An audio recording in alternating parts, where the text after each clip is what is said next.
0FXB, let's take a look at the Geek Nest V5 radio kit. This is how it comes.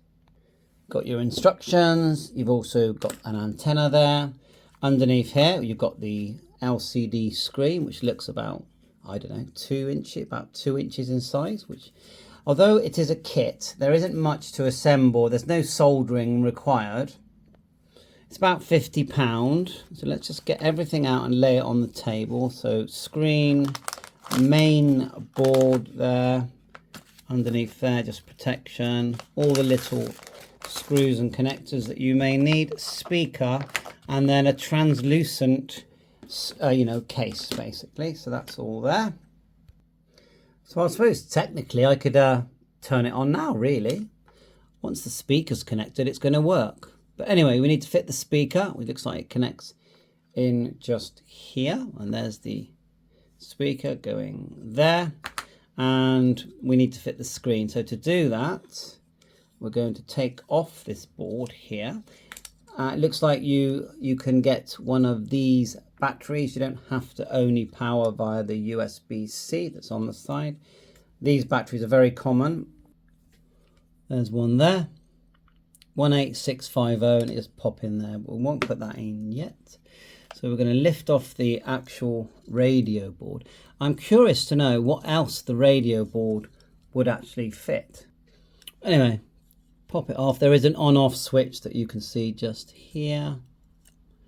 Take that off. There's also a digital and analog switch here, so we'll leave it on analog for now. And on the side there's some more switches, which I believe have coloured, but covers for them. Speaker, looks like the channel change there, and there's the actual board if you're interested. Analog digital Geek Nest radio version 0.12400015. Looks like you've got a 3.5 jack there, USB-C. The actual chip, let's see if we can find the actual radio chip. So there's the radio board, obviously SMA connection. You tell me, what do you think, the chip is that does the radio work? It's got airband, HF, I think VHF, not sure if it's VHF, FM. It's quite light, really. So anyway, let's get the speaker on. So the speaker is connected here. We'll clip that on. And of course we haven't read the instructions, but we'll clip that here. Just here. And it does only go on one way round. If you notice that the red wire is at the bottom there. So it only goes on one way round. And look at all the screws. A lot of them are just to hold the case, to be honest. You've got a little Allen key there, and there's the knob, and that's just sticky pad to hold down the screen. So okay, yeah, it looks a lot, but it's all more. I told you, it's mainly to do with the actual case than the actual radio. So the speaker goes here, okay. So you do want to, before you connect the connector, face it down and poke the wire through. So when you're looking from this angle, you see the back, the back of the speaker, and it will just tuck. See that? It tucks in like that. Now connect the speaker. Okay, isn't that funny? So they've cut a groove there. It does still connect from this side, but it's sort of, the groove is just to allow enough room for this piece of wire that's sticking up there. That's what the groove is for. You've got 2 holes to hold the speaker. Now we can plug it in to here. So I think that the items that hold the speakers in place are these 2 gold ones, these short gold ones. I've separated these long ones and the extra long ones, which you can just see up here. I've kept them separate for now. So we're going to try these 2 short ones, and then all the screws look the same size. So, and to hold the speaker in place. But we have got the speaker connected again. I found the speaker really fiddly to fit, but anyway, you can see that I've got the silver screws on this side, and you choose the ones that are slightly longer, because when you poke them through on the other side, then you choose these gold sort of bolts, and you use the Allen key that is supplied to do them. And for my hands, I found that really fiddly, but the speaker's on there and connected.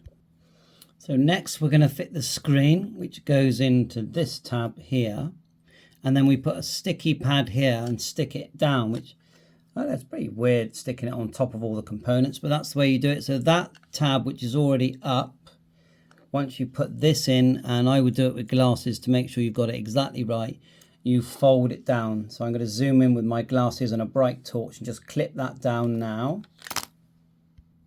Yeah, that was fine. It wasn't even hard. Once I had my bright glasses and torch and everything on, it actually went in very easily. And then you fold it over, get a feel for where it's going to go. And obviously when you stick it down, once you've got that tape on, try and get it as level as you can, because I don't feel like you get 2 hits at this. And so we're just going to get my tape now and just put it either side of this and as close to this connector as possible. Just going to take off the tape, so it's very sticky, and we're going to go and stick it down. And I've sort of just tried to keep it even, the gap between here and here. But yeah, it just sticks over. If anything, it's up on the left, on this side a bit. But okay, let's just peel that off and then go like so. And I'm just, yeah, didn't even really give me a chance to straighten it. And that is tight. Yeah, I'm just twisting it so it's straight. So hopefully that is on. Yeah, so then we can put the radio board back on like so. You're not doing any soldering or anything. Let's grab the radio board, which is this, and just line it up. You can't really go wrong with that, can you? The SMA is on the outside. Just line up your pins and push. Try not to push too hard, you don't want to crack the screen. So that's on there. In theory, I can turn this on now. I feel a bit scared about turning it on, but I think I will. I'm just going to make sure I haven't forgotten anything, because everything else is to do with putting it in the case. And you know, you've got to peel off all these brown sticky things that are covering the case. Put the knob on, which is straightforward. That screwy bits outside the case. These colour knobs just clip over the buttons. We'll do that at the end. So I feel like this should turn on now. So I put the antenna that's in the box on, like a extendable thing, but you know, you do have to, well, not for VHF and airband, I suppose, but the HF, you need a long wire. So there it is there, just USB-C. Let's plug it in. The light came on straight away. So in the video I watched by Tech Minds, his version is 1.11, mine is version 1.12. And I noticed there's an extra switch here. I don't actually know what that does. And there's a switch at the back as well. So I'm just flicking them both and seeing if anything happens, which at the moment it doesn't. Keep trying. And of course, I never read the manual. It says push and hold the encoder, and for 3 seconds.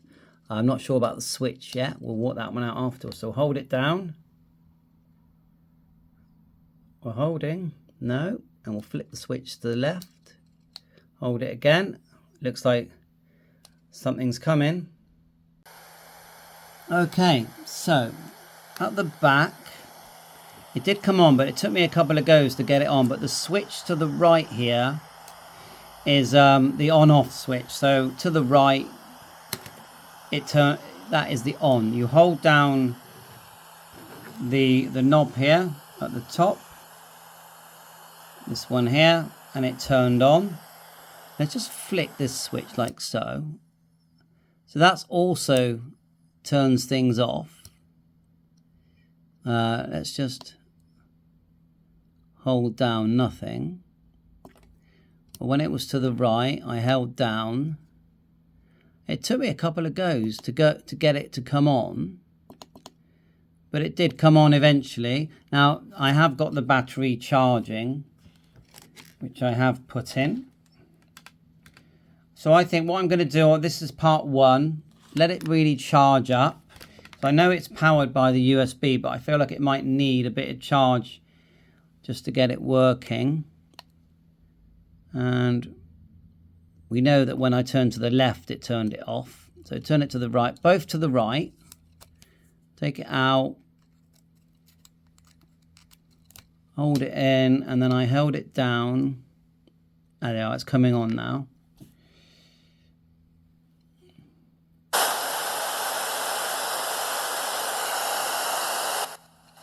This is volume.